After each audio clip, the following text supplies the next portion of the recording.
Assalamualaikum dear students of class 10th. Our today's topic is the study of nephron या structure of nephron. What are nephron? आपको पता है कि हमने kidneys के बारे में पढ़ रहे हैं हम तो किडनीज़ की जो बेसिक यूनिट ऑफ किडनी है वो हमारे पास नेफ्रॉन है, यानी जिस चीज़ से मिलकर किडनी बने हुए हैं हमारे दोनों किडनीज़ उसको हम कहते हैं नेफ्रॉन, यानी basic unit of kidney is called nephron. जैसे basic unit of living body is cell, इसी तरह हर चीज़ का कोई ना कोई बेसिक यूनिट होता है। किडनी का बेसिक यूनिट जो है वो नेफ्रॉन कहलाता है। दूसरी डेफिनेशन हम जो नेफ्रॉन की कर सकते हैं वो है structural and functional unit of a kidney is called nephron, यानी कि किडनी की स्ट्रक्चर को ले लें आप या आप उसके फंक्शन को ले लें, दोनों नेफ्रॉन के ऊपर डिपेंड करते हैं, नेफ्रॉन से मिलकर बने हुए हैं। इसकी स्ट्रक्चर भी मुकम्मल होती है जब नेफ्रॉन्स मिलती हैं और इसका फंक्शन भी तभी मुकम्मल होता है जब नेफ्रॉन्स काम करती हैं। तो structural and functional unit of kidney is a nephron.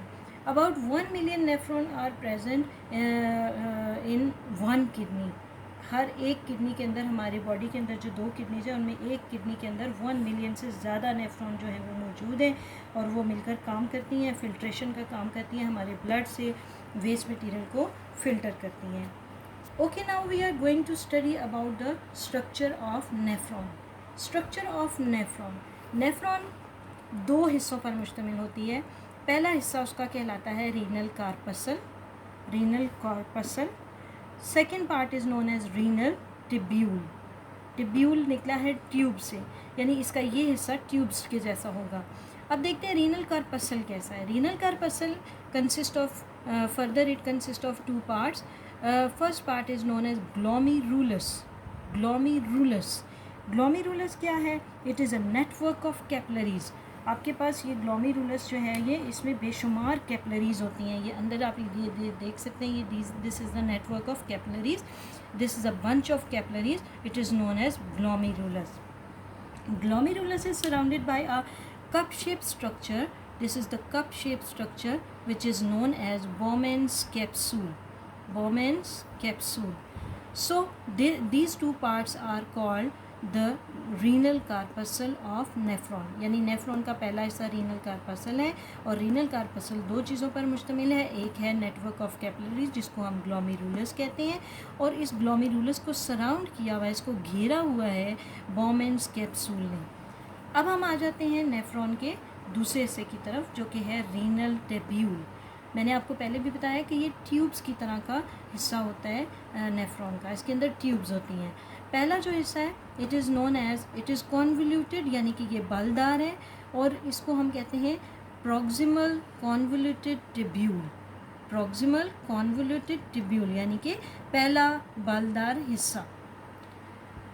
इसके बाद शुरू हो जाता है एक U shape structure, U shape tube शुरू हो जाती है, नेफ्रॉन का हिस्सा है ये। इसको हम कहते हैं loop of Henle. Loop of Henle, क्योंकि ये भी ट्यूब का हिस्सा है तो इसको हम रीनल टेब्यूल का ये हिस्सा है। Last part of the renal tubule is called distal convoluted tubule. Distal convoluted tubule यानी कि आखिरी बालदार हिस्सा या पिछला बालदार हिस्सा। ये आपके पास पूरी एक नेफ्रॉन की स्ट्रक्चर है जिसमें आपने देखा कि इसके 2 पार्ट्स हैं और हर पार्ट के आगे से आपने पार्ट्स भी देखे।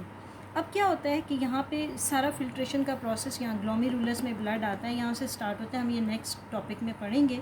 यहाँ से सारा फिल्ट्रेशन का प्रोसेस होते होते जब यहाँ पे डिस्टल कॉन्वोल्यूटेड टिब्यूल के अंदर फिल्ट्रेशन मुकम्मल होती है तो फिर फ़िल्टर किया हुआ जितना भी मटेरियल होता है उसको इकट्ठा करके एक डक में डाल दिया जाता है।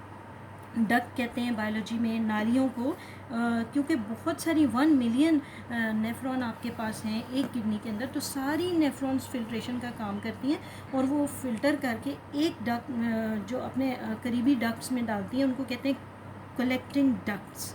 इन्हें कहते हैं कलेक्टिंग डक्ट्स। कलेक्टिंग डक्ट्स जो है वो यूनाइट करती हैं और वो बनाती हैं पेपिलरी डक्ट्स, और पेपिलरी डक्ट्स अपना जितना भी वेस्ट मटेरियल होता है वो उसको रीनल पेल्विस में कर देती हैं, ड्रेन आउट कर देती हैं।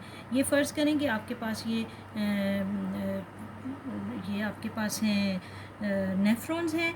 नेफ्रॉन्स ने सारा वेस्ट मटेरियल कलेक्ट किया, उन्होंने कलेक्टिंग डक्ट्स में डाला, कलेक्टिंग डक्ट्स उनको पेपिलरी डक्ट्स में डालती हैं और पेपिलरी डक्ट्स रीनल पेल्विस के अंदर डालती हैं और रीनल पेल्विस उनको यूरिटर के हवाले कर देती है और इस तरह वेस्ट मटेरियल यूरिटर से होता हुआ हमारी बॉडी से आउट हो जाता है।